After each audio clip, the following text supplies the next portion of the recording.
Now, we know what Republicans and Democrats think about the health care plan. That's certainly something that people have talked about, especially since the president spoke. But what about those in the field of medicine? Dr. Scott Barbour is of the group Docs for Patient Care.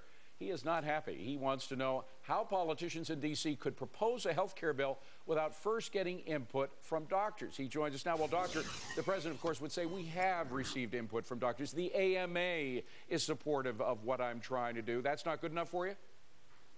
Well, I think we've chronicled it time and again that the AMA only represents about 17% of physicians. The rank and file membership of doctors out there does not think that the government takeover of health care is the way to go. We've had experience with it in the form of Medicare, Medicaid, the Veterans Administration, and they've been absolute failures. And the doctors have not been brought to the table, and we have a lot of ideas about how we can enact effective reform.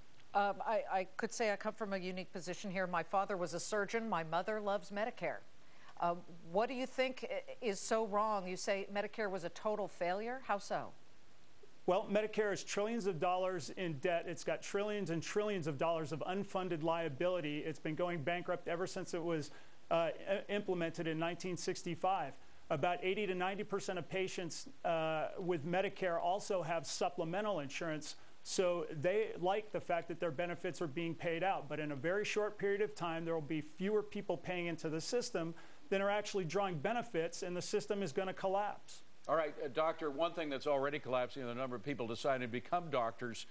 They look at things right now and say, geez, do I really want to spend years of my life for something that may not prove financially solvable for me? So what about the doctors themselves? How are we going to entice more people to become doctors? Will this bill do it, or will this bill have negative effects as far as that goes?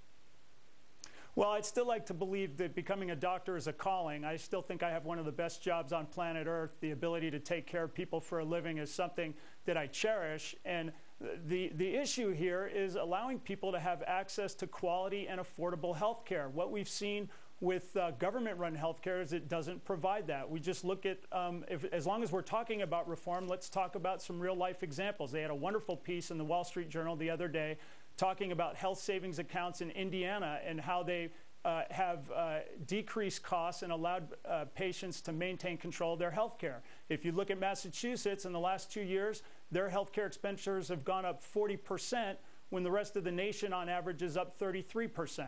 So it seems to me that a government takeover is not the answer. We need to be looking at more free market solutions. Doctor, it's great to hear your perspective, and I certainly think that most people are looking, as certainly Dave and I, about how doctors really feel about this. But you talk about what works, what doesn't. We want our doctors paid when they do great things, but there are people who say that there are too many unnecessary tests ordered. How do we eliminate that? Well, look, the best way to control costs is to make patients consumers of health care. Look, back in 1943, they put a cap on wages, and they enacted the third-party payer system as a way to give employees some benefits. Well, that's a system where we consume health care benefits and somebody else picks up the tab.